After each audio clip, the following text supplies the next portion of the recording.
Welcome back to Connected Conversations. And today we are in California, and I'm sitting here with our legendary Mark Schreiner. It's a very different podcast because we are on the West Coast. All the previous episodes were taken in the East Coast, and it's a very different vibe. So we are sitting here with a little bit of a white wine. Cheers. Cheers. Oh, it's a big reach. Okay, yeah, nice. But we are here. So you were traveling from Seattle? Yeah, I drove down from Seattle. I stopped at Tech Week in San Francisco. We spent a week there, and now we have Tech Week here in Los Angeles. And first off, I'd like to say welcome to the left coast, the West Coast. It's great to see you out here. Haven't seen you for maybe 2 years since World in San Jose a couple of years ago, right? Yeah, we met at the localization event, right? Yeah, it was World, San Jose. And and you're working on a new platform that you're developing. Yeah, so we're working on BreezeDocs, which is an RFP response platform that helps SMBs respond to RFPs very quickly, efficiently, in a low-cost manner. RFPs for a lot of companies, they tend to be kind of a pain, right? Because they come in and it's like, well, who's responsible for responding? And you need to maybe have 3 or 4 or 5 different subject matter experts participate. We created a platform that simplifies all of that, and we started development in January of this year, and we released our MVP about 2 weeks ago. We already have a couple customers, and now we're out talking to VCs about our next round of funding. I mean, we're good to go until the middle of next year, but it's always good to kind of start talking to people a little bit early. So that's where we're at. Yeah. So are all your clients are around localization industry? No, because RFPs, security questionnaires, due diligence questionnaires, DIE questionnaires, they have to be completed by pretty much everybody in industry. And when we were doing the research to see whether or not, which industries would be the target industries for RFPs, we found out that, whether it's government or private sector, almost all industries, if you want to get some contracts, especially from the government, but also from large enterprises, you need to, they have to participate in RFPs. In fact, a funny story is we were looking at the different state portals. So every city, county, state, they have RFP portals. And we were doing research in California, and we're trying to triangulate and find out which types of industries are most, and it was so hard to figure out, because even we found one RFP for rodent disposal. So imagine you're a low-tech rodent disposal company, and I'm making an assumption there that rodent disposal companies are low tech, but you wouldn't think that if you would have to participate in RFP and fill out all these 100 pages of documents and answer all the questions. But the reality is, again, if you want to participate, you need to go through that process. So interesting. And how? But thank you for asking me about Breeze. That's nice. I like that. I like a little product placement anywhere, so it's good. Of course. How did you start this project? And because you've been in the industry for a very long time. The localization industry? Yes. Yeah. So I don't know if you know this about me, but I set up my own business consultancy in 2012. And I was in Tokyo at that time. And from 2012 to 2017, I helped maybe about 15 different companies come and expand their business in Asia, mostly in Japan, Korea, Taiwan, China. I also worked with a couple Asian companies to help them go to North America and Europe. And we moved back to the States in 2017, and so I started to do more work on the North American market. And one of the companies I was working with was MemoQ. MemoQ, as you know, is a TMS provider. And I was helping them to expand their footprint in the regulated industries, so life sciences and financial services. And they came to me one day and they said, Mark, you're doing a great job, but we have a challenge with RFPs. Can you help us out? And because every time an RFP would come in, it would be kind of a fire drill. It'd be like, well, how do we even decide whether we should go for it or not? And who's going to answer all the questions? And what's the process, et cetera? So first off, we created a process, because a process is really important. But then we looked at, I said, hey, you got this technology, this translation memory technology. Maybe we can use that to kind of store and reuse answers. And it worked, okay? And the year that I was asked to help out, the year prior to that, MemoQ had done, I hope I'm not releasing any proprietary information, but let's just say a handful of RFPs that they were able to complete. After we implemented the new process, but started actually using the TM, or the translation memory, to repurpose old answers or previously used submitted answers, the number went up 4 times. So they were able to participate in 4 times more RFPs because it was much easier, quicker, more efficient. Also, every time you do an RFP, and again, thank you for asking me about this, but every time you do an RFP, you have to have input from your finance team, your HR team, your product team, your security team. And if you go back to them month after month and say, hey, can you fill out this questionnaire again? They're like, I just did something like this a month ago. Why do I have to have this duplication of effort? And so because we were able to use technology to store the answers and reuse them, all those SMEs became big fans. And then MemoQ said, maybe we can productize this. They hired an external business consultant. They looked at the market and they found there was an opportunity in the SMB space. There are some enterprise solutions out there. They're it takes a big investment. You're talking $25,000, $30,000 a year. We wanted to create something that's super lightweight, easy to use, intuitive, and cost or budget smart for SMBs. And that's what we've done. So you moved from sales actually to technology to sales. Yes, I did. Can I finish the story a little bit? Because I thought I was finished, but I'm not. I need to kind of connect the dots on this. So what MemoQ did was they said there's a market for this. They said we want to create a completely separate entity. We want to invest in it. And they asked me to come in as co-founder and CEO. So that's what I've been doing for the last year and a half-ish, just getting the team ready and everything like that. And as I mentioned, we started development in January of this year. And so just for the record, BreezeDocs, or Breeze, is a completely separate entity from MemoQ, okay? Mm-hmm. And they just put up the initial investment. We're not actually even using the MemoQ. I mentioned we were using their TMS. We're not actually using that technology because for nerds or geeks, this might be interesting. Translation memories are really good at identifying like matches, okay? So you translated this sentence from English into Spanish like this before. The next time you have this sentence again, it will offer you that match, right?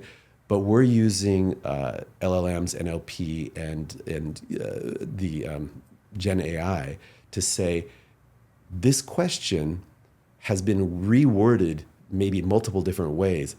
They're all the same question. So when was the company created, founded, established?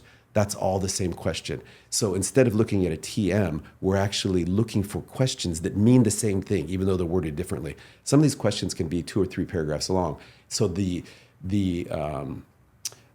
ways that they can be reworded is almost infinite. So you need a system that will say, oh, this paragraph, even though it's worded completely different from this other question, means the same thing. Therefore, the answer that you used in the past is the same. And that's what we've been able to build. And it's pretty cool. Oh, I'm looking forward to take a look at it. Do you guys use any AI system? Yeah, so we're using two things, NLP and AI. We're using NLP we store all your previously submitted or approved question and answer pairs.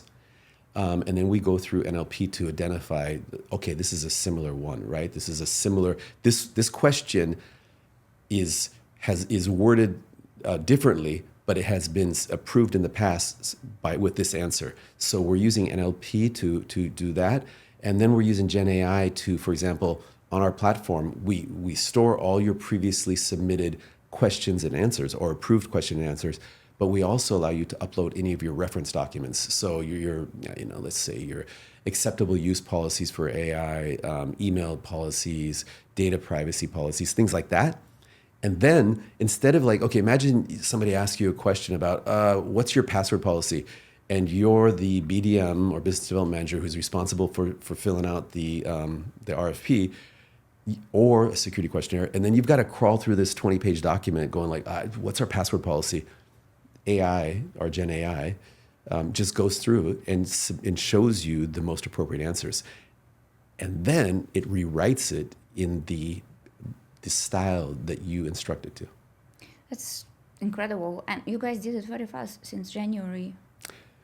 it didn't seem like a fast or a short time for me, because it was like every week these ups and downs, and with technology, and they're like, hey, look what we've done, and then you're trying to do a demo, and they're like, hey, there's a bug, and I'm like, oh, well, why is there a bug? It's like, but it's like it's been looking back, I guess 9 months is a short time. But during the process of the development time, it kind of went on and on and on but it's here now. So 9 months is kind of like, giving birth. I know you have so much energy, because I was talking to you last February, and you were in Europe, and you were also working on writing a book. How many books did you publish, and what are you working now? So I like to write a lot, because it helps me to organize my thoughts. I'm not saying I'm a good writer. I'm probably a pretty poor writer, but when I write things, it forces me to kind of put some structure around some things that I've been thinking. And I've published a couple of books on sales, and people ask me, why did you do that? You can't make any money on books. And I said, well, because I do so much sales training, especially before, and I would go in sometimes, and it would be challenging for me to create a training program, and I have all these ideas and lessons learned, so I wanted to write them all down, so I wouldn't forget them. So I have, and also create some structure around them, and so that's why I did that. Yeah, and I have a couple books on Amazon. They're at the way bottom of the list, but they're there. So that's not true. I looked at them. Yeah, they're thank very you. good. You're the one. You're the one who looked at them. Thank you. So tell us about what's your latest. I just these days I'm just doing a lot of blogging and podcasts, and I enjoy talking to people like you or any subject matter expert and learning from them. It's kind of fun, right? It is. Why did you decide to start doing a podcast? First of all, I like talking to the leaders in different communities, and we talk about this, right? That it's important to give a voice to make a change.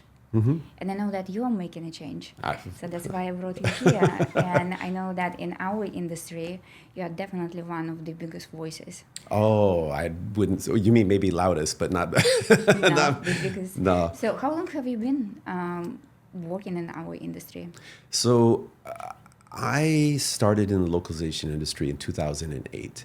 And it really was baptism by fire. It's funny because I had a friend of mine who he used to have about 250, 300 localization project managers working on site for Microsoft. And he offered me a job. And while I was doing research for the job, I read like 2 years worth of multilingual magazines, and I went to all the websites, and I wanted to understand this industry.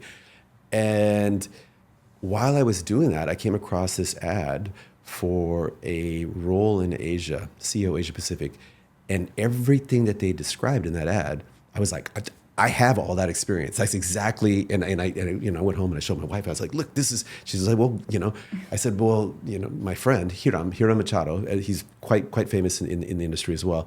I said, what's he going to think? She said, well, you got to talk to him. So I reached out to the recruiter for that position, and she said, you are. I wrote a long letter and sent my CV, and she said, you are very like a good fit for this position, but we already have a candidate. We already have somebody they wanted to go to the next step with. And I was like, all right. So I took the job with Hiram, which was great. The company's name was adaQuest, and he won't mind me mentioning this. And about a month later, the recruiter came back and she said, are you still available? And I was like, damn, what do I do? So I said, because it's like really a dream job for me. I mean, prior to that, I think I'd worked in Asia like 10, 12, 15 years, something like that. And I'd had some pretty senior positions, country manager, Korea, regional sales manager, and things like that. And so I said, I am. And so, it went through this really lengthy process, and which included, interviews with several people in the company, flying me to Switzerland, flying me to Princeton, New Jersey to do a one-day one-on-one with this PhD to do what they call psychometric testing and evaluation, and I felt kind of really exposed, and it was like, but evidently I passed because they offered me the job, and it was the best job I ever had up to that point. My boss at CLS, so I should back up and say the company was CLS Communication, a Swiss company. My boss, Doris Alberser, was amazing. She, because we had offices in Hong Kong, Singapore, in Shanghai, ultimately Beijing, and then business in Tokyo. But she, after about 3 months, she said, Mark, it's your region. You run it, and just tell us what you're doing. You know, if you want to change offices, you want to hire these people, you want to, you know, go after these businesses, tell us what you're doing and tell us why. And that's all we need. Just run it. So a huge amount of autonomy and trust. And I mean, you know what that feels like, right? That's really, really nice. Yeah. So that was my start in the local industry, and I stayed with CLS for almost 4 years. I worked with Florian, who went on to form Slater, right? Then I moved to Japan, and I worked with The Big Word and some other companies. But yeah, you're such a free spirit. You are. You are such a free spirit. Every time when I listen to your podcast, you do. I do. Yeah, Thank you. And you also invited me to your podcast. It was such a fun conversation. So how do you stay motivated? Motivated for what? To create, to make a change. It's fun. It's fun. So I'm at this point in my life where I try to just do things that I enjoy.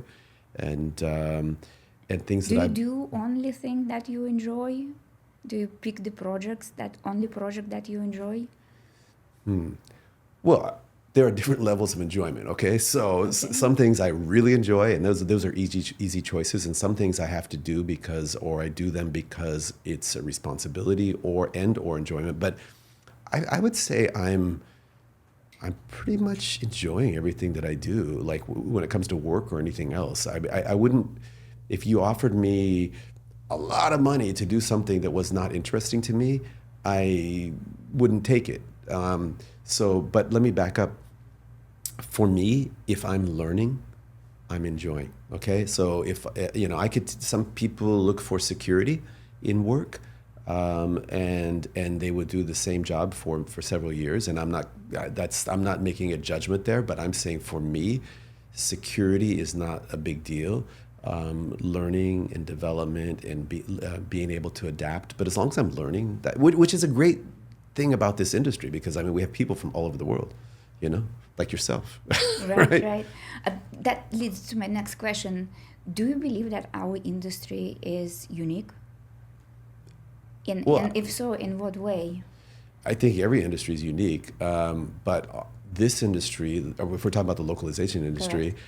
I mean, I love it. So if I can make some contrasts, I think the people that come, everything that I say, it could be a generalization, and with every generalization, there could be exceptions. Generally speaking, I think the people that come into this industry have an interest in language. Okay, they have an interest in travel, interest in food, interest in meeting people from different places around the world. Otherwise, why would they be in this industry? Okay, so there is that kind of foundational commonality, and I think that that's important. Now, if I contrast that with some other industries, and I'm going to get slammed for this, but let's just say finance. Okay, I want to get an MBA and I want to be an investment banker, and you go to work for a large investment bank. Probably the leading motivating factor for that industry is people want to make money, okay? Now, some people would say, I want to change the world. Some people want to become doctors because they want to help people. Some people want to become doctors because it's prestigious or because they can make money, right? But if we talk about finance, or if you talk about IT, for example, the vibe in those industries is very different than the localization industry. I feel like the localization industry, like when you go to Loc-World, Gala, some of the other events, it's like a big family. Even you might be kind of competing with another company, but you're also like frenemies, and you're sharing information, and it's I don't know, it's a kind of a warm, friendly, fun, there are some sharks out there that are really looking at, to make money. And let me put that in the parking lot for a second. But generally speaking, it's I think there's that common interest in language and culture that kind of drive things. I don't know. What do you think? I do think that our industry, in a way, different and unique, and I also think that it connects other industries. Oh, Definitely. Because we are about communication, and there is nothing would exist without communication. 100% agree. No, that's actually a really great insight. How did you get in the industry? I come from the former Soviet Union, and I at some point realized that if government wants to control you, the first thing that they do, they cut off information, and they start control communication. And language is information. So at some point I realized that if I want to make change in the world, I have to get into communication with the emphasis on access to information. And I guess that's one thing that I appreciate and I understand about Ad Astra is that a big focus of your business is to help kind of underserved or under accessed. I'm trying to think of the right word, communities, so that they have greater access to really important information. I mean, if you think about like during COVID, if you read the mainstream media, okay, you might have enough information, but if you don't have access to that, or if it's a challenge for you, you might not understand, what are all the different protocols, or what are your different options for treatment, for vaccines, et cetera. So, I mean, I've seen, several of your podcasts, and of course, having, known you for the last few years, that's really a big part of what you do is help these, what's the right term? Underserved communities? I would say communities. I think the difference with us is that our brand is community. Okay. So yeah, so let's take a look at where our industry is heading today, because both of us you just mentioned Slater. Yeah. Slater is very dear to me too, in a way that I am a number person and like reporting, and a lot of reporting that I get comes from Slater.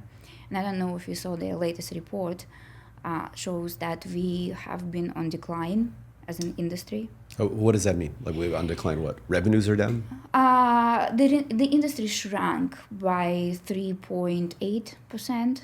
I think it was 2023, I believe. So, and it's due to AI. So when you say the industry shrunk, are you talking about revenues globally shrunk? Correct. Okay, and that's because the argument is because instead of you using human translators, which tend to be more expensive, AI is doing more of the work, and so revenues are going down. Is that? I'm not sure, to be completely honest with you. I don't think it might be or it might be not, because the way that I'm looking at it, I think it all started with pandemic. If you think about this, like the numbers probably changed. We are still investigating how many people died across the world. So the population just died. Then right after that, we got hit by a war in Europe. Then now we have Israel, Palestine. We have now it's spreading in that region. Obviously, it's affecting economy across the world, and it's affecting economy of our clients. The budget is not the same, right? Whether you are selling to government, and you know sales better than me, right? I don't know. I don't think so. I think you do pretty good. Whether you're selling government or corporation, so the budgets are not the same. And then as we went through pandemic, then we adjust into the war, and now boom, now we are dealing with AI. And so the jobs are not the same, and the jobs are shrinking. So then, a combination of all of those things, I think we are not the only industry that is being affected, right?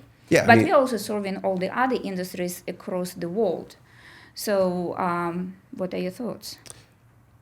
I think that when you have global instability, companies and governments tend to be a little bit more conservative in terms of where they spend their money.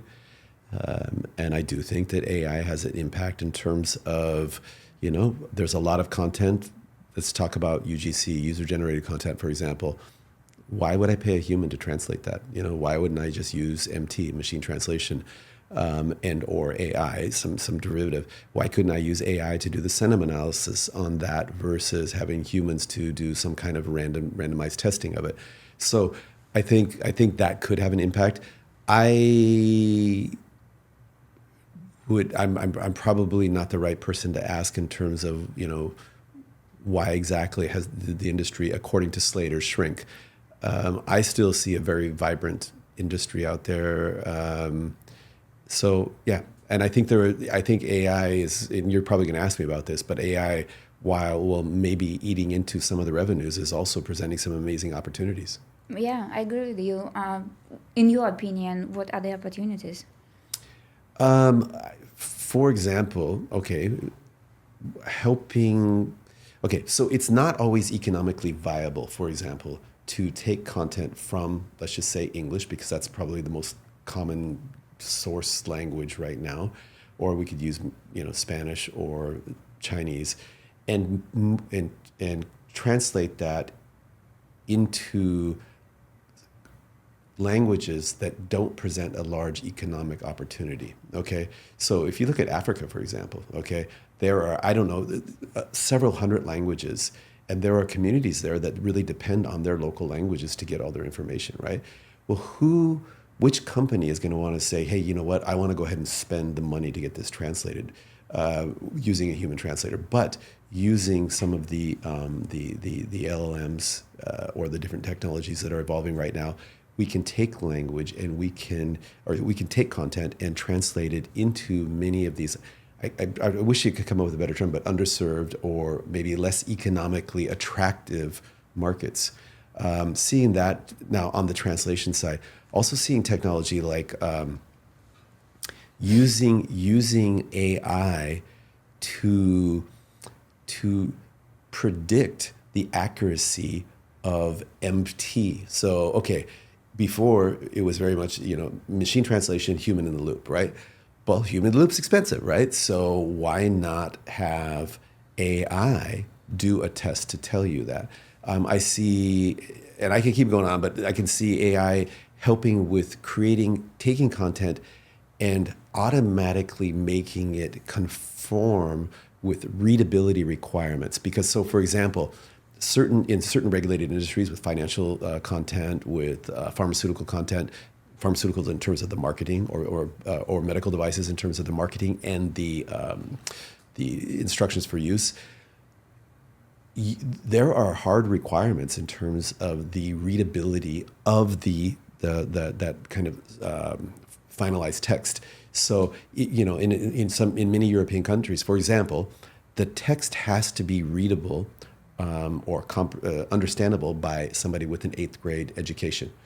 And AI can you can instruct it. You take this content that's accurately translated by a translator, because you want that accuracy, because it's medical device instructions. You don't want the instructions to be wrong, right? But you want to be able to put it into the language that an 8th grader can understand. So you can automate that. And then another example is voice recognition and how powerful that is in terms of just, have you ever experimented with because I don't think it's natural for human beings to type on a keyboard. I do think it's natural for human beings to talk like this, right? Right. So why is the model of translation typing on a keyboard? Why isn't the model of translation just talking? And you're seeing AI make these tremendous, quality improvements right now. And translators, I've seen studies where translators use voice recognition for translation, are much more efficient. Plus, it could be more enjoyable. There's also interpretation opportunities as well, where AI is coming and helping out. But how about you? Let me ask you, because you run a company. I'm just over here having with my opinions. But what have been the one or two biggest impacts of AI that you've seen over the last couple of years? There are quite a few, and in my opinion, it definitely opens a lot of opportunities for all of us. Mm-hmm. Just think about this, that a lot of content that we're currently seeing online has been created with the past several years. Mm-hmm. I don't have the numbers in front of me, but it's definitely content has been creating with the humongous speed on and on and on. So what does it mean is that for us, the more content out there, the more work we have. Yeah. And if previously we were mostly working with the dominant languages, now we have non-dominant languages and even languages of lesser diffusion. So we are not working English to Spanish, French to, I don't know, back to English, right? Right now we are working with anything from Swedish to Urdu, and Netflix was the one who invited all of this during the pandemic, because all of a sudden we got on lockdown and started streaming. What are you going to do? Watch movies. Which is all positive, in Yeah. fact, right? And I think you and I discussed it earlier that for our industry right now, it's not just working with the content that is already created, but we are now creators of multilingual content. It's 25% of the companies in our industry now creating content. Yeah. Which is a great opportunity. Massive. And just as a quick aside, I'm sure you've heard about this, that now that you have AI generated podcasts where it's just AI talking to AI. Yes. So, we're going to be put out of a job here pretty soon. We're not going to be able to podcast anymore. But no, it's amazing. And it's a content explosion. And I think that presents its own societal challenges, because where do people get their news? Where do people get their information? And everybody can generate content. But if you're smart at curating it, it should be a plus, a positive, yeah. So what's the future for us then? For who? For us? Us podcasters? For us humans. Well, you're asking me. So if I think about the future, there's a lot of challenges. I was listening to a podcast last week, and they were talking about there's a study that was just released that said something like 70% of Americans under the age of 25 get their news from apps like TikTok being the leading one, and then other apps like that, social media apps. And you could take a negative kind of view of that and say, oh my God, it's just dance videos and kitty cats and other stuff that's probably even much worse than that. Or you could say, yeah, well, maybe they're getting the news because what they're doing on TikTok is they're taking podcasts like this or many of the other podcasts, and they create these shorts. And then they get these shorts and they see them. And those, I don't know if you watch short form, social media posts, but they can be kind of addicting. But they also can lead you down these rabbit holes, because I see these and I'm like, oh no, they didn't say that. Is that real? And then I will start to like do a deep dive on it, right? And then I'll share it with my kids or my friends, and they'll be like, oh, then they send me stuff back, and then all of a sudden, so it's kind of like a teaser, sometimes very insightful and profound teaser to give you more information. So I don't know what it means for our future, but I think what it means is that if you want to be informed, you have to be really good at finding out who you can trust and curating the content, and then drilling down on it. But I think it's funny. I listen to my kids and I talk to other people. I think that these days people are getting kind of, what's the word? Jaded's not the right word, but they're a little bit more skeptical about what they see right away, and they understand that it's what you see isn't always real. But that's the same with mainstream media. I mean, and now we're going to put my tin hat on and talk about conspiracy theories. I don't think what you see in the mainstream media is always real either. Every media company, every government has an agenda, and AI. I think we were talking about AI. Right. Probably in the wrong hands. In the wrong hands could be who has the most power, and the most power comes with large corporations and the government. AI can be an accelerant or propellant or intensifier of the messages that they're sending, right? So I think as a consumer, we need to just be smarter. I don't know if I answered your question, because I can't answer your question. Well, we are here to I have an opinion, but I don't know yet. Well, that's good. We are here to discuss your opinion, and so let's pedal back to our industry a little bit, and we are talking about, the world is going global, and our industry about localization, globalization versus localization. Mm-hmm. So how do you see the balance evolving our industry? Like, how do we keep these cultural nuances that are very important to across the different markets that we are serving? I mean, I don't understand the question. Like, what do you mean? Like, because AI is going to impact us, or business is just changing, or what? Yeah, the businesses are changing. The world is going global. We want to localize. Why you say why? How would we keep things the same? But why would we? No, we don't have to keep them the same. But how do we keep the cultural nuances that are relevant to each market? I'm not a professional linguist, and I don't know, and I don't even know if that's you even. work in sales. Yeah, but I don't even know if it's possible, because like if you look at the history of humanity, the cultural nuances and all that stuff has been just obliterated and changed and morphed so many times. So I don't think that, just because I'm European American, that I should speak the same language that my ancestors did, right? And I guess it would be cool if I did, but I personally, like, I don't know.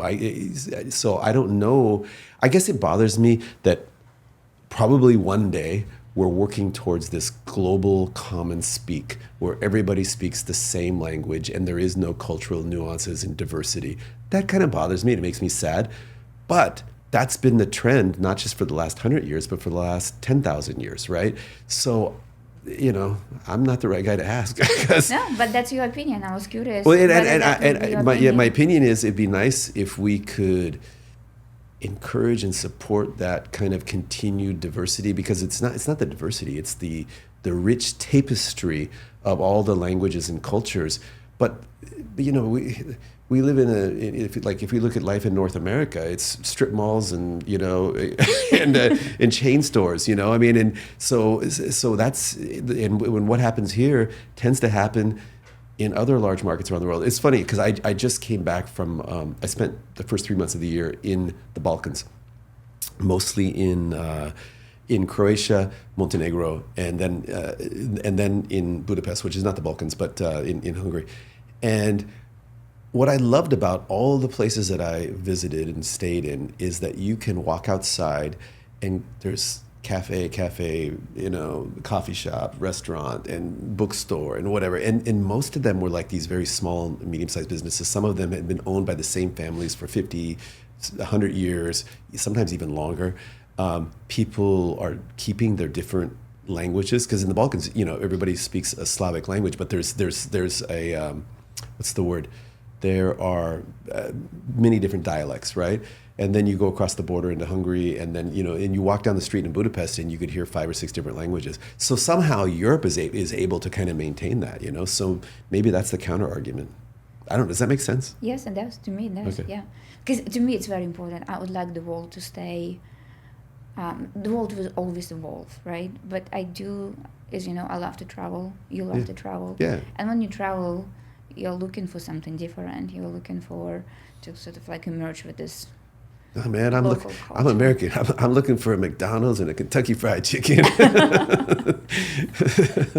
I'm joking. I'm How many countries have you been to? I don't know. Maybe 15, 20. I don't know. I don't keep track, and I'm nowhere near what you are, or like Renato. I think his goal is to go to like 3 new countries every year. I think he's up to like 120. I don't know. Yeah. But yeah, it is funny because for me, it's not like speed dating or quantity. It also is quality experience. I feel extremely blessed that I was able to live in Asia for 20 years. And in fact, I was telling somebody the other day, the most enjoyable, or probably the best 5 years of my family life with my wife and our 3 boys was in Japan. And that was a kind of a unique set of factors, but we were all there from 2012, 2017. It's a very safe country. We learned the language. 2 of my boys went to a local school for a couple of years. Actually, our youngest one went to a local school for 5 years. And then we were also part of it, like an expat community. So we had our local friends, expat friends, and it was so fun. And So for me, I guess my point is, that's just one country, but we had a tremendous amount of fun, and we made a lot of friends, and we learned a lot just there. So I don't know how many countries. How many countries have you been? Quite a bit, and my goal is to visit every single one. Every single one? Hopefully I will. All right. But the world is also getting smaller. Meaning, Smaller. like, it's not getting smaller. It's technically it's the same size. But, No. but what do you mean? What do you mean? We are killing some countries. We are getting them off the map. Yeah. So I think the last I checked, there was 187 countries or something like that around the world. Technically, it should be 195, and it depends which you consider the country and not, right? And sometimes countries are just an artificial construct as well, right? Isn't it kind of really about the culture and not just the geopolitical lines that we draw around these people and say, oh, guess what? Because that's what we did in the Middle East, right? And that's what we've done in a lot of places in Europe as well, right? Say, oh, guess what you call now? Yeah. The same with languages and dialects. Like always this conversation. How many languages do you provide? XYZ. This is the dialect.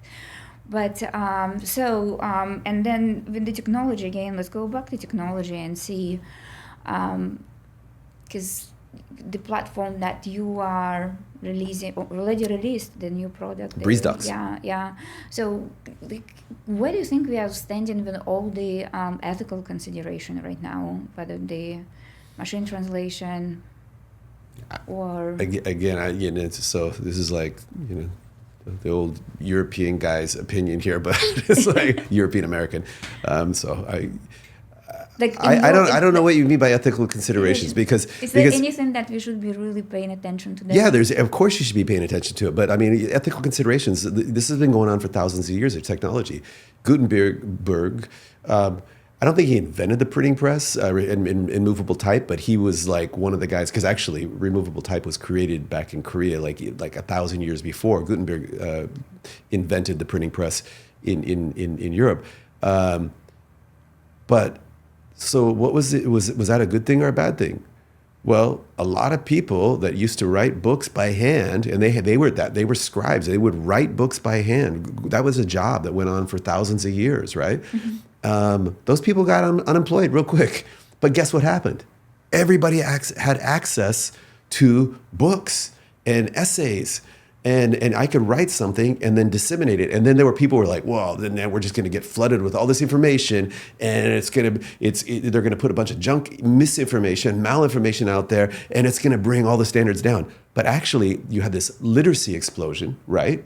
And I mean, look, Europe went from the Dark Ages and we went through this, whole Enlightenment thing. And like the free flow of information and the combined with, in my opinion, I'm editorializing right now, but with the freedom of speech that's is important in many, many countries around the world, has combined to, we've created so many advancements in terms of healthcare, in terms of longevity, in terms of literacy. Poverty levels are at an all-time low. So I think the ethical considerations have been going on for a long time, but people are like, oh, AI, it's going to put people out of work. Well, we don't know that. I mean, I don't know, like, do you guys remember when like the first, I don't know if it was the word processing platforms or programs first came out? It did put some people out of work, but it also enabled thousands and thousands of other people to make money by doing DTP, desktop publishing, or to help somebody with their resume or their CV or whatever. So I think we don't know. I am not concerned specifically about AI putting translators out of work. Okay, I'm going to get a lot of hate mail. Okay, I'll get it. I think that AI, translation memory, cat tools, did that help translators or hurt them? I personally don't think it's going to put us out of work. I think it's. So what do you think? No, I think it's just going to enhance us and enhance the industry, because to me, translation is art, and like any art that is created by humans with technology tools, is just going to keep booming. So that's okay. That's my optimistic outlook when I'm not. But what tired is and depressed. But I wanna hear your thought, because you do have technology background, and I'm just curious if there is something that we should consider, in your opinion, when it comes to ethical pinpoints Okay, that we so need to keep in mind? so let me divide that into two things. When it comes to AI putting people out of work in terms of our industry, I'm not that concerned about it from an ethical point of view. I think, you know what, the economy has been evolving and will continue to evolve forever. If I had some concerns, my concern would be, okay, outside of our industry, I have some concerns. So, for example, self-driving vehicles. The number one most common job for men in North America is truck drivers. And if you have semi-autonomous or trucks and you have all these people who become unemployed, you're going to have some societal issues, okay? So, and we'll put that to the side because we're talking about our industry right now. In our industry specifically, the ethical considerations that I would have is who's training who? Okay, so the way LLMs work is they go out there, they crawl the web and everything like that, and they go like, oh, we got really smart now. Now we can use this smartness and we can sell that to companies who want to become more competitive. But how did they get smart? They got smart by crawling my translations, and they're like, oh, Mark translated this, not me because I'm not a translator, but translated this, and we learned a lot from this. So you have linguists who've created all this content, and then the LLMs, the AI companies are using that content as training data, okay? So, and then they go out and monetize that. Now, is the translator getting paid as an AI trainer? Are they getting any benefit from their content? And then there are ethical considerations about like, well, maybe they were paid to generate that content one time by an LSP, and so they don't own the content anymore. Well, does the LSP get compensated then? Or does the end customer who paid for that translation, do they get compensated? So those to me are some kind of nuanced ethical considerations. Another one would be, and this isn't ethical, this is like, well, I don't know if it's ethical or not. It's just a reality. If you use any of these AI tools, a simplistic one would be Grammarly, okay? When you're writing, it will introduce suggestions. And a lot of times I'd be like, I wouldn't write it that way. That's not my style. But it's easy to just accept it. Mm-hmm. Well, if everybody starts accepting it, pretty soon that becomes the new norm. So these tools are generating the new norm. And so we talked earlier about keeping the kind of the what's the word, linguistic kind of diversity and cultural tapestry and richness and all that. But if you got an AI engine and everybody's like, well, it tells me to write it this way, and you got auto suggest on your texting and everything and then all of a sudden we just start using this Unicode way to communicate with everybody because that's what the tool says. Then pretty soon we'll our whole communication will be distilled down to like 400 words, and that's it. I'm being a little bit facetious, but that to me, and I don't know if ethic is the right concern, but it is a concern. Does that make sense? Yeah, absolutely. Yeah, that's a very interesting point. Never thought about it, but now I will. Yeah. So I just shut Grammarly off all the time, and I mean because it's anyway. It sometimes it just suggests stuff and be like no. And I mean if you think about it, translators have to deal with that all the time with the cat tool. Because the cat tool will say, oh, this is how it was translated in the past. And you're like, well, I could just accept it and collect my money. Or, you know what, I want to optimize it, right? Yeah, good point. And what do you think future skills of our translators going to be? What do you think that they should develop, that considering all the technology that is coming on? You just said it, technology. The skills should be figuring out how to use the tools. Imagine you're a car mechanic. You do construction. Those people, they have to use the tools. Cars these days are infinitely more complex than they were when I was growing up. I could work on cars. Now I'm like, it's just a bunch of wires and computer chips and everything like that. Go to the mechanic, they've got all the diagnostic equipment and everything like that, and they need to know how to do that stuff, right?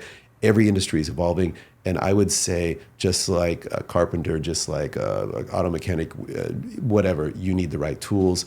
And in our space, you need to figure out very quickly what tools are best for you.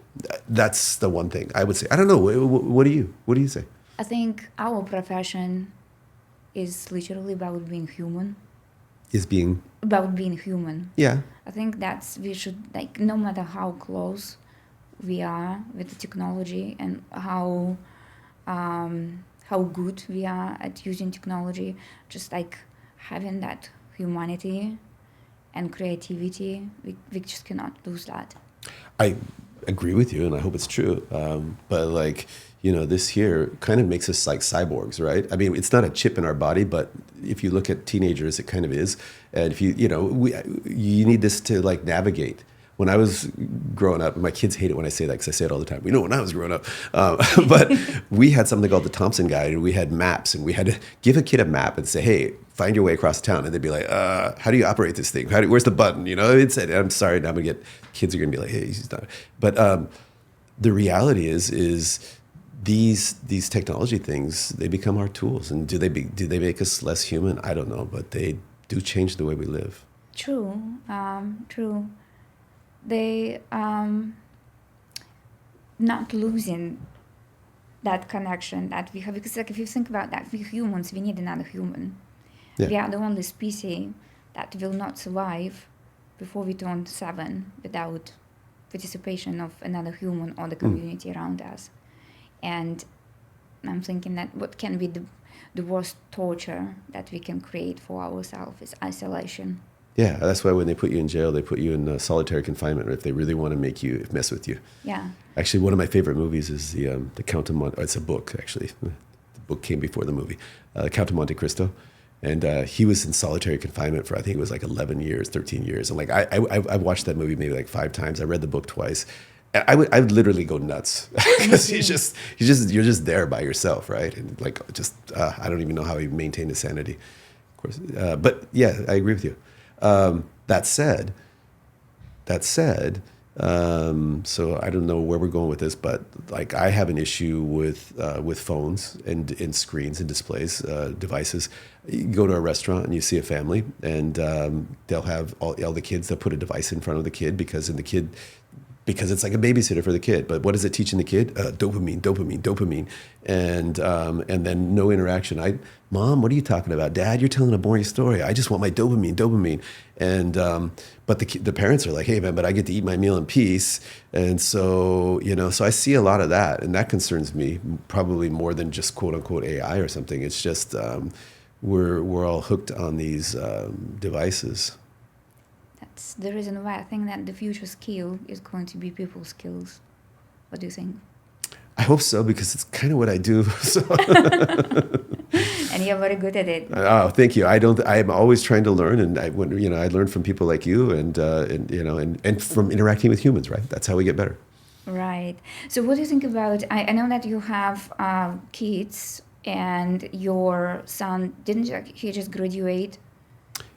My youngest son just graduated from high school. Yes. Yeah. So you're thinking about colleges and universities. Oh, yeah.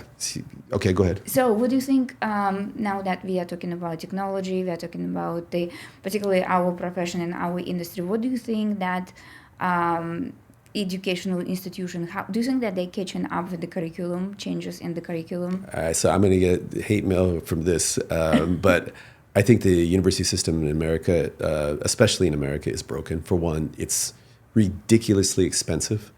Education in Europe is free or very close, almost free. We're the richest country in the history of this planet, and it costs you $100,000, $200,000 to send a kid to university.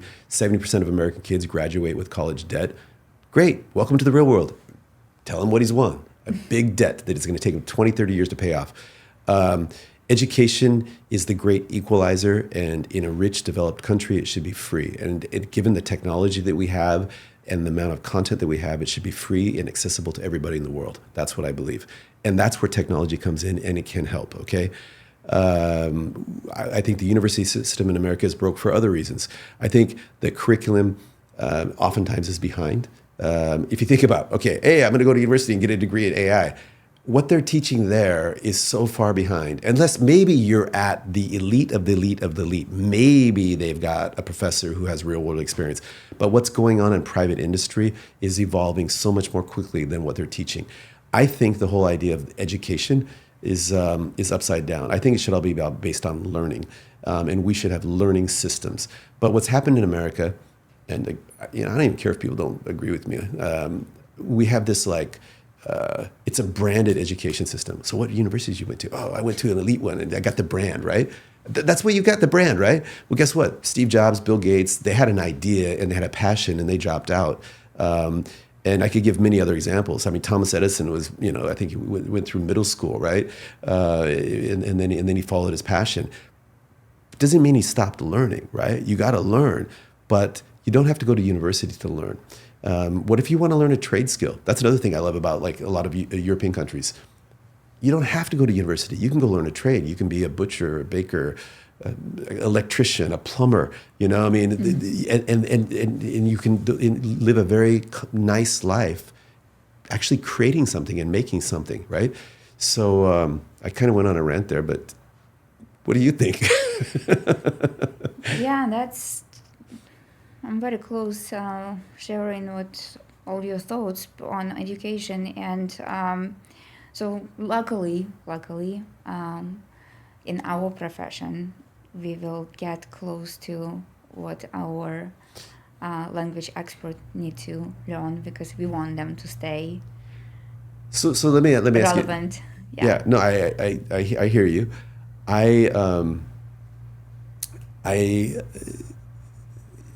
What do you think about this? Okay, so for example, in Washington State, the highest paid public employee for the state is the University of Washington football coach. And that's true in many states in America. Now, what does that tell you about the priorities, right? So, and there's this very simple solution to that. People say, well, if we don't spend the money to get the best coach, then our team won't be the best and we won't generate the same ticket sales. Well, if the NCAA said, we're going to make a rule, no coach can make more than $500,000 a year. Guess what? Those guys would still coach. They're not going to leave. Get $500,000 a year to coach football. Our coach was making last year, I don't know about the one, we got a new one this year. Last year, the coach was making $5 million a year. Okay, we had a coach down in Alabama that was making $11 million a year for college football. Think about that. I definitely will. I had no idea about those numbers. Yeah. I don't watch college football, but now that you mention it, I will definitely will do some research. To your point though about like university education regarding like our industry, I think there's some amazing programs. I mean, there's Middlebury and there's other programs. I think there's some skills that the university environment is really good at teaching. So if you want to become a simultaneous interpreter, for example, maybe it's good to get a foundation in a university program, but then you still need that real world experience, right? You do. Yeah, you do. What did you study? Linguistics. Yeah. Linguistics. But then I also studied business after that. What about you? What were you studying? I studied liberal arts, so a lot of history, literature, psychology, logic, yeah. And then you got into sales? Yeah, because that's what it is. It's like talking to people, right? And how are sales? Does AI affect in sales now? Do you see that there is a change? Okay, so that's a great question, because a lot of people believe that one thing that sales won't be able to replace, AI won't be able to replace is salespeople or business development people, because you need a certain amount of empathy. You need to be able to kind of understand. I think it's a little bit more nuanced than that. First off, let's start where we're at right now. Right now, AI is amazing in terms of some of the prospecting tools.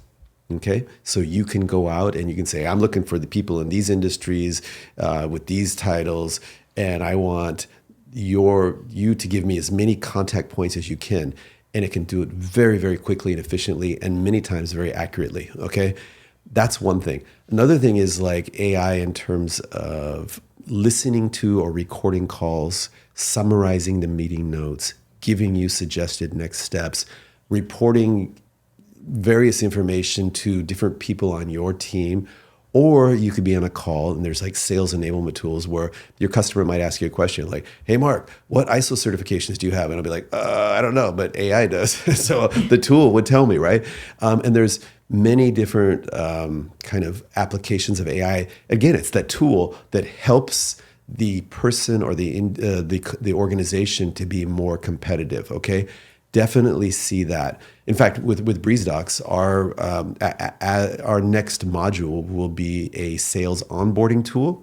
So when you have all the company and product information, and you're using that to respond to RFPs, you can tag a subset of that information and use it to train new people to the organization on product and company information because they need that information to do their job. And then sales enablement, again, they're on a call, somebody asks them a question, they're like, I don't know. Oh, I got the answer for you, right? So that's where I'm seeing AI kind of, have the impact right now. It's more on that sales enablement and facilitating or kind of pointing you in the right direction in terms of, based upon this meeting, here are the notes, and here's what you need to do to follow up. Here are the reminders.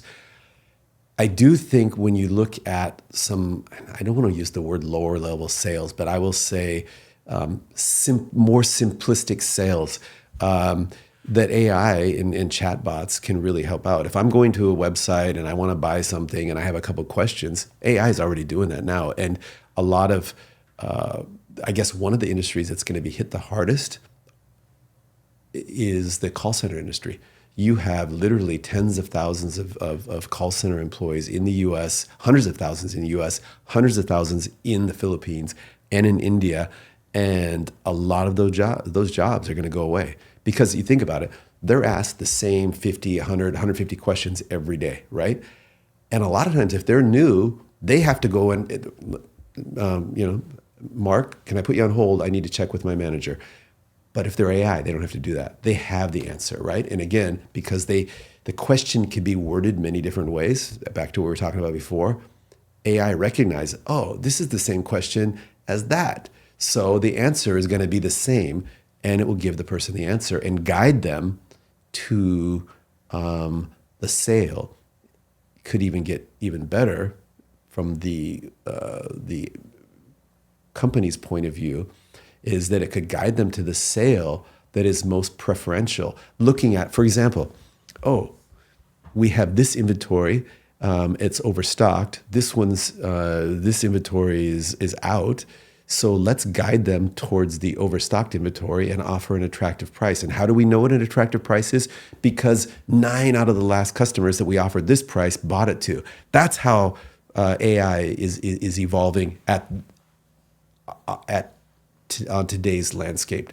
What it's going to mean to somebody like me or my kids, because I'm a dinosaur, but my kids are, my oldest son, he does sales for one of the world's largest tech companies, and my middle son does sales for a translation company, right? A very good translation company. So what is it going to mean for them in 5 to 10 years? I'm not sure. What do you think? Because you're running a company, but you still sell, right? I do. So I have a follow-up question for you. So do you think it's going to replace humans completely, or do you think it's going to complement salespeople? The reason why I'm asking this, because I really like all the examples that you just talked about. And a lot of examples that you discussed, it's about decision-making capabilities. Mm-hmm. And those decision-making capabilities can be provided in different formats, not particularly in the communication formats. So there are two things here, right? Because like humans to humans communication is one thing. And I think that to me, sales should, we like sales without selling, right? Because like sales is relationship to me. Mm-hmm. And and you teach sales. So you develop relationship, and sometimes it has to be several approaches, and several times you talk to a person, and very often it's not even about the product or service you are talking. You just talk about family and friends, and then somehow later on the person comes to you because you position yourself as a source of information, yeah. Right? Meanwhile, everything that you just mentioned is all good because that can be under sort of like the platform that salespeople can be using. Yeah. That's one. The second, I would like to ask you, do you think AI is going to stay at the same price as it is right now? Okay, let me answer the second one first. No, AI is going to just dramatically drop in price. I mean, the computing power is increasing, prices are coming down. Does that mean that Microsoft Copilot is going to go down in price? No, but the tools and the number of tools the number and variety of tools is going to massively increase. It's going to drive down price. Okay. You think so? I think so. Well, you asked me. And I don't know why they would go up in price because I don't see, unless there was a monopoly of like three companies that controlled all AI and then they could just force everybody to buy from them, then that would be a problem. But right now in the marketplace that I see, I mean, the things that we can do with the tools that we have is just amazing. And they're very, quote unquote, affordable. It sounds like you think that they're going to go up in price, or I think it will go up in price. Why? Two reasons. Okay. First, there is a huge investment, and so far there is no return on investment.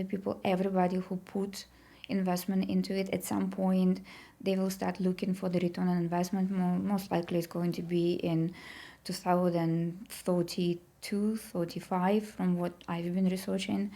And secondly, chip production and the power that is going to be generated to continue the maintenance. But that's my opinion. I'm here but the whole chip thing is amazing because you have one company that's dominating that space right now, NVIDIA. AMD is drastically urgently trying to climb into the competitive ring with them. But you will have companies that say, you know what, we can't afford to outbid Apple and Meta and all these other companies to buy NVIDIA's chips. So we'll go after the AMD ones and they'll find workaround solutions. I mean, it's just kind of the natural evolution. That's what I feel. I don't know, like, who am I to know what's going to be in 5 or 6 years? But I just see generally for the last 40, 50 years, the price of technology has continued to just kind of go down while the power has continued to increase. It's that whole Moore's Law thing. Whether that's true today, I don't know, it could be a change. Back to the first part of your question, if we take a step back, you think about it, that right now, AI and the internet and everything like that, it's already changed the way sales are done. It used to be, I'd be in my office and I wanted to buy a powerful computer or some kind of something for my office. And then I would have to contact the supply companies and then they would send out a salesperson and those people would educate me, right? Mm-hmm. And I would be kind of dependent upon them to get the information and then make a decision. And then part of that decision would be based upon what they presented to me. And part of it would be on part of what you talked about, the relationship, like who do I trust, right? In fact, all studies show that such a large percentage of buying decisions are based upon emotion and not rationality, right? So, which means doesn't mean it's all about, hey, I took you to play golf and so you're going to buy from me, but it means that there should be a story that I can connect with and a relationship that I can connect with, right? Versus just a fact sheet, okay? So today, though, I'm not dependent on anybody. Before I reach out to those 3 companies and have them send their salesperson over, I've already done my research, okay? I've already watched a bunch of videos and reached out to other people and gone on Reddit and looked at all the different forums. I'm educating myself very, very quickly, and then I reach out to the companies.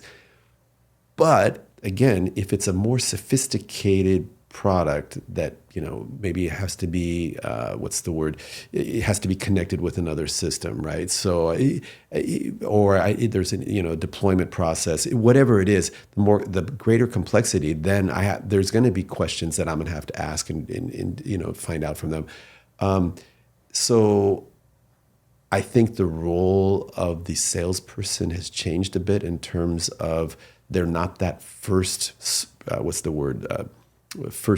source of information, but they do need to be able to kind of educate and walk customers through different scenarios and then advise them. And if you can become a trusted advisor for your customer, which means sometimes you say, hey, you know what? Our solution is not the best solution for what you're looking for right now. You probably should go with these people, but if your situation changes, let me know. If you can play that trusted advisor role, then I think there will always be a role for sales people. I don't even like the word salesperson. I think whether we're business development managers, solution architects, solution engineers, whatever we are, we're basically, if you're doing your job well, you should be finding out what is your challenge, and I should be advocating for you a solution. And it'd be great if my solution is your solution, but it doesn't always work that way. So one last thing on there is a huge part of sales is trust, right? And trust, the thing with trust is it takes time to establish. right? There are ways you can accelerate it. Somebody introduces you and say, hey, you know what? I've worked with Mark in the past. He's a great guy. He'll help you out. Well, okay, now it's going to be easier for you to trust me. But there's still it takes time.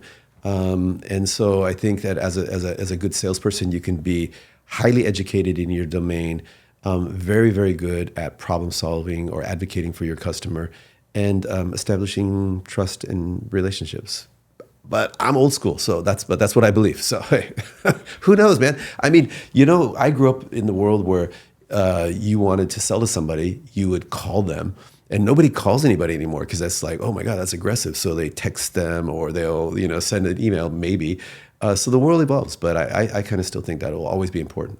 Last thing, because you're asking all these questions that I don't think about a lot. I probably should think about more. Is I guess my proof for this is the importance of industry events. Because why do people love going to the events? Because they get to meet people and they see people because it's human beings, right? Right? Yeah, agree. I agree. I'm saying that for us, we like being around humans. Humans need humans. Yeah. And that leads me to my next question. Okay. What do you think is next? So we went through, we had agricultural revolution, we had industrial revolution, we had electricity, those all things that changed our society, and we keep evolving. Then we had internet, and internet definitely changed the world for better, for worse, for both, because there were some changes. Now we have AI. We will never go back to where we were. At some point, we'll all get used to it, and it's going to be okay. Well, AI, that's how we live now. What do you think is next? So let's kind of let's narrow it down in communication industry. What do you think is next? Again, I think that we need to embrace the tools. The tools are going to get increasingly powerful. Our roles will change. But if we take it a little bit broader, how we interact with each other will change. How we interact with our children and our families will change. And you keep bringing up the importance of that human-to-human interaction. I think it's really important. And I think that people who value that, need to find ways to facilitate that, whether that's, because so many people work remote these days, but bringing people together once in a while. And, industry events for families, maybe it means that, no phones at the table when you're having dinner, be that bad guy. But you know what? That's what you need to do. It's really hard to look forward and see what's going to be next. Obviously, the pace of change is not going to slow down. It's only going to increase. And I think that, I think it was Darwin that said, it's not the strongest or the fittest that survive, it's the ones that have the ability to adapt. I'm saying it wrong, but that ability to adapt on the fly is increasingly important. Whether that means, because you think about the world and all the mass immigration that's going on across the world, but then you think about how the different industries are being kind of upended because of different technologies and so on. So the ability to adapt is super, super important. I agree with you. And that quote is one of my favorites. Is it really? Yeah. I probably got it wrong, but sorry. You got the meaning though, right? Yeah. So. Well, thank you, Mark. That was inspiring conversation. Thank you, Lena. No, this was awesome, and you asked some really great questions, and I've really enjoyed this. Thank you. Thank you. So for anybody who would like to join our industry and just start as a new entrepreneur, what would be maybe one actionable item that you would recommend? You're going to join the industry, define what you want to do in this industry.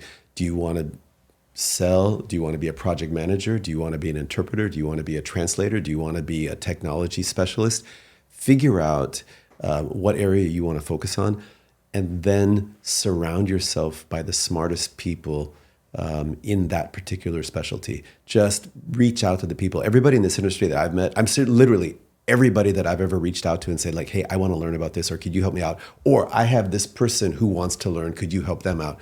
I don't think anybody's ever said no. Everybody's been super receptive and supportive.